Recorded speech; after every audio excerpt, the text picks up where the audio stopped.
बोलो श्री रामचंद्र भगवान की जय श्री राम। आज सनातन धर्म का बीच में गूंज रहा जयकार। आज सनातन धर्म का बीच में गूंज रहा जयकार। अवध में राम आए हैं, अवध में राम आए हैं, अवध में राम आए हैं, अवध में राम आए हैं। राम सिया राम जय जय राम। राम सिया राम जय जय राम। कलयुग के बोल नाम यधारा। सुमर सुमर नर उतारा ही पारा। राम सिया राम जय जय राम। राम सिया राम जय जय राम। जय श्री राम। शिवलोक से शंकर जी आए, ब्रह्मलोक से ब्रह्मा जी आए, विष्णु लोक से विष्णु जी आए, सात लक्ष्मी मैया को लाए। शिवलोक से शंकर जी आए, ब्रह्मलोक से ब्रह्मा जी आए, विष्णु लोक से विष्णु जी आए, सात लक्ष्मी मैया को लाए।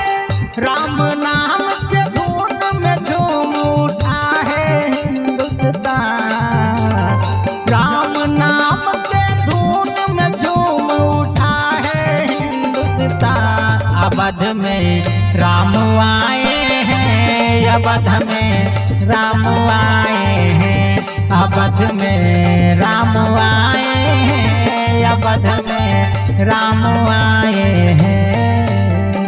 राम सिया राम जय जय राम। राम सिया राम जय जय राम। मंगल भवनाय मंगलहारी।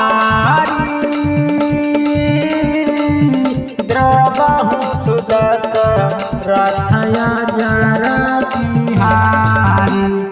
राम सिया राम जय जय राम।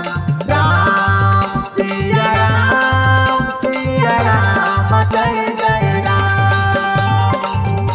बोलो श्री रामचंद्र भगवान की देवी देवता फूल बरसाए, नारद बीरा बजाए, शंभु बिहारी राम गुण गाए, मिथिलेश यादव पाँव पखारे। देवी देवता फूल बरसाए, नारद बीरा बजाए, शंभु बिहारी राम गुण गाए, अक्षय देवराज पाँव पखारे। योगी मोदी आज सनातन का बढ़ा दिया है मान। योगी मोदी आज सनातन का बढ़ा दिया है मान।